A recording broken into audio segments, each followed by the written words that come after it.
जिले रामबन में आज एमएलए रामबन एडवोकेट अर्जुन सिंह राजू ने गांधरी ब्लॉक में अवामी दरबार मुनक्किद किया। एमएलए ने रामबन हल्के असम्बली के दूर इफ्ता इलाकों बशमूल गांधरी, खबी, पट्टन इलाके का भी दौरा किया। इस दौरान वो अपनी असम्बली कॉन्स्टिट्यूंसी रामबन के मुख्तलिफ वफूद से मिले और अवामी मसाइल को तरजीह बुनियादों पर हल करने की यकीन दहानी कराई। लोगों ने मुकामी इलाकों की राब्ता सड़कों, स्कूलों में उसाजा की कमी, नौजवानों ने बेरोजगारी के मसले और रामबन जिले की दरीना मांग सावला कोट पावर प्रोजेक्ट को शुरू कराने की मांग की। अवामी दरबार में एमएलए रामबन के साथ डीडीसी गांधरी शमीम बेगम, नेशनल कॉन्फ्रेंस के सीनियर कारकुनों और नौजवानों ने शिरकत की।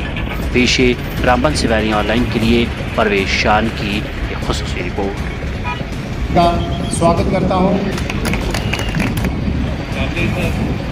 और मंच पे बैठे हुए अग्रणी बन के हाजी साहब से मैं ये कहना चाहता हूँ कि आज हमें आपकी ज़रूरत है। के रोडों की बहुत सी शुरुआत की। हमारा गांधरी के सराउंडिंग का तमाम एरिया जो है अनटच है। इसमें कुछ रोडों को आपने उठाने के लिए कहा। इसके अलावा जैसे बातली टू जंडल रोड है, इसको भी प्रायोरिटी पे रखा जाए।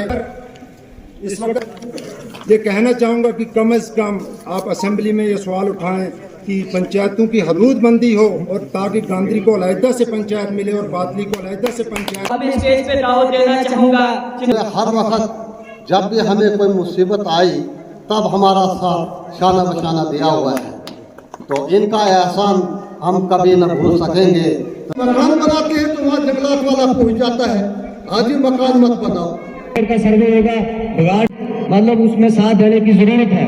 कहीं पे मैं एमएलए साहब का शुक्रिया अदा करना चाहता हूँ कि मुंतखब होने के बाद उन्होंने वक्त निकाला और यहाँ पर गांधरी में तो आए। तो बुनियादी किसी इलाके की तरक्की के लिए या किसी कौम की तरक्की के लिए वो बुनियादी तीन चीज़ें होती हैं।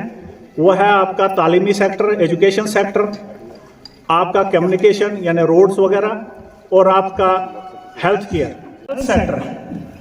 यहाँ पर भटनी में हमारे कई साल से प्राइमरी हेल्थ सेंटर है और डॉक्टर अभी पिछले दिनों एक और आए, लेकिन इस वक्त भी वहाँ से डॉक्टर या बाकी जो पैरामेडिकल स्टाफ है इस वक्त भी अटैच है वो मुख्तलिफ जगहों पर। बंदूक के जो है वो रिन्यू नहीं हो रहे। काफी टाइम हो गया है कि लोगों के पास वो गन है, बंदूक है, लेकिन अब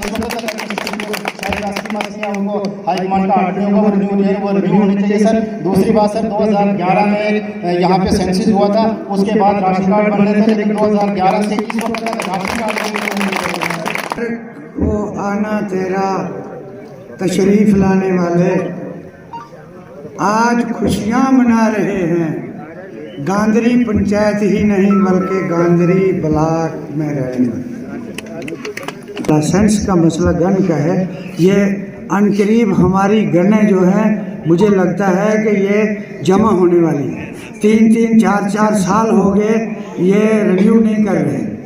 अक्सर जो हमारी बस्ती है पहाड़ी इलाके में है कि ये भले ही आपको पार्लियामेंट से रिव्यू करना पड़े, मरकज़ को रिव्यू करना पड़े, लेकिन इस समस्या का बहुत ज़्यादा ध्यान रखें। ये जब यहाँ पे सरकार नहीं थी, जब आपके नुमाइंदे नहीं थे, जब आपके लिए आवाज़ उठाने वाला कोई नहीं था, जब आप तरसते थे किसी को अपना दर्द सुनाने के लिए और आपके पास कोई दर्द सुनने वाला नहीं था। लेकिन आज आपको लग रहा है कि हमारा नुमाइंदा है अर्जुन सिंह राजू नुमाइंदगी नहीं कर रहे। गांधरी के जितने भी लोग हैं आपने जोड़ी भर के यहाँ से वोट दिए हैं, उन्हीं वोटों की वजह से आज असेंबली में भी आवाज़ जो है वो आपके लिए पहुंची है। नाम पवन कुमार खजूरिया है। मैं दुथन विलेज दुथन में रहता हूँ और मैं डिस्ट्रिक्ट जो विलेज दुथन है वो डिस्ट्रिक्ट रामबन का लास्ट कॉर्नर है। Last corner of tehsil district Ramban है। मेरी बेसिक जो स्कूलिंग हुई है अप टू प्राइमरी मैंने दुथन स्कूल से किया और उसके बाद अप टू 8th मिडिल जो मेरी एजुकेशन हुई है वो गवर्नमेंट मिडिल स्कूल भट्टन से, और हायर सेकेंडरी जो मैंने 12th की अपनी एजुकेशन वो गवर्नमेंट हायर सेकेंडरी स्कूल लांदर से की, और ग्रेजुएशन मैंने अपनी डिग्री कॉलेज बॉयज़ उधमपुर से की है। और उसके बाद मैंने I did my graduation in year 2014 but till date I am unemployed due to the corrupt system. I'm an officer in Jammu and Kashmir police, but I could not fulfill my dream due to the corrupt system of और जो हमारा ये corrupt system है, इसकी वजह से मैं अपनी वो पूरी अपनी जॉब नहीं ले पाया। मेरा सपना था कि मैं पुलिस ऑफिसर बनना चाहता था। 2022 में जो सब इंस्पेक्टर की रिक्रूटमेंट हुई थी उसमें I was also the aspirant. उसमें मैं एस्पिरेंट में जॉब देंगे, यूथ को देंगे, क्योंकि पहले भी एनसी और कांग्रेस की सरकार थी जब इनने बहुत सारी स्कीमें लाई थी बच्चों के लिए। यहाँ काफ़ी इनने डेवलपमेंट की थी, क्योंकि ये पढ़े लिखे लोग थे सरकार में। इन्होंने RET स्कीम लाई जिसमें कि गाँव के बच्चे को गाँव में ही लगाया गया और वो उनको काफ़ी बच्चों को रोज़गार मिले। गांव के बच्चा, अब देखो गांव का बच्चा जो सिटी वाले के साथ कंपटीशन नहीं कर सकता है, क्योंकि डिमांडें मैंने रखी। सबसे पहले हमारा दुथन गांव सबसे बैकवर्ड है और हमारा जो रोड है वो जुड़क पहुंचना चाहिए, और दुथन जो विलेज है वो डिस्ट्रिक्ट रामबन का लास्ट कोना है। जानते हैं कि दौरा का मकसद होता क्या है, लोगों से मिलना है, लोगों की मुश्किलात जानना है, और कुछ जो है मुश्किलातों का वहीं हम अजाला कर रहे हैं, कुछ इनकी जो है रेजोल्यूशन ले रहे हैं, कुछ दरखास्त हैं। तो ये एक पब्लिक आउटरीच जिसको कहें आप, उस सिलसिले में एक मेरा गांधरी ब्लॉक का दौरा था। जीतने के बाद आज पहला दौरा था। आपने सही कहा कि अभी तक जो है हम जो हमारे बुनियादी इश्यूज़ हैं वो जस के तस बने हुए हैं, चाहे वो बिजली से रिलेटेड है, चाहे वो पानी से है, चाहे हमारी स्वास्थ्य सुविधाओं को लेकर बात करें, चाहे हम स्कूल की बात करें, हर जगह वही रोना जो मुझसे पहले वाले MLA के पास बात होती थी या उससे पहले वालों की वही है।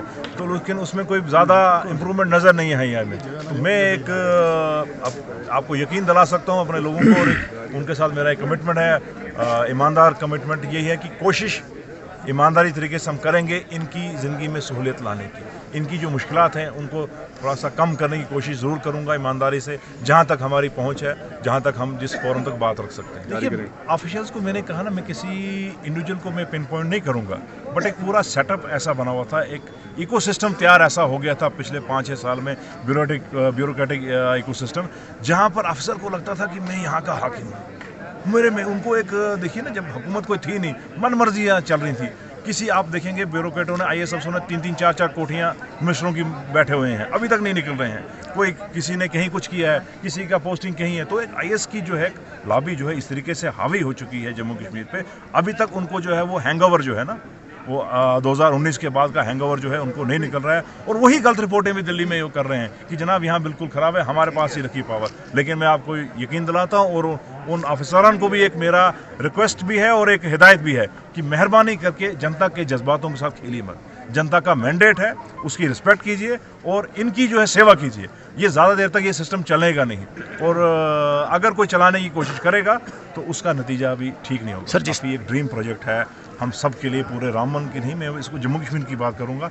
ये जम्मू कश्मीर की और रामबन की कायाकल्प कर सकता है, लेकिन न जाने किस सियासत का और किसकी नज़र इसको लगी है कि ये हर बार जो है कभी ये अदालत में फंस जाता है, कभी इसको कोई एनवायरमेंटल क्लियरेंस का मसला है, कभी इसमें फाइनेंस का इश्यूज़ आते हैं।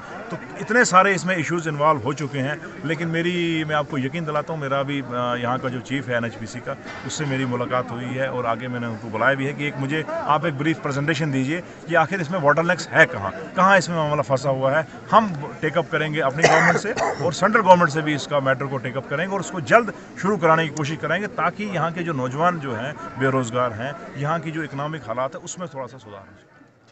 मजीद मुनफरिद और दिलचस्प वीडियोस के लिए हमारी YouTube चैनल जरूर सब्सक्राइब करें।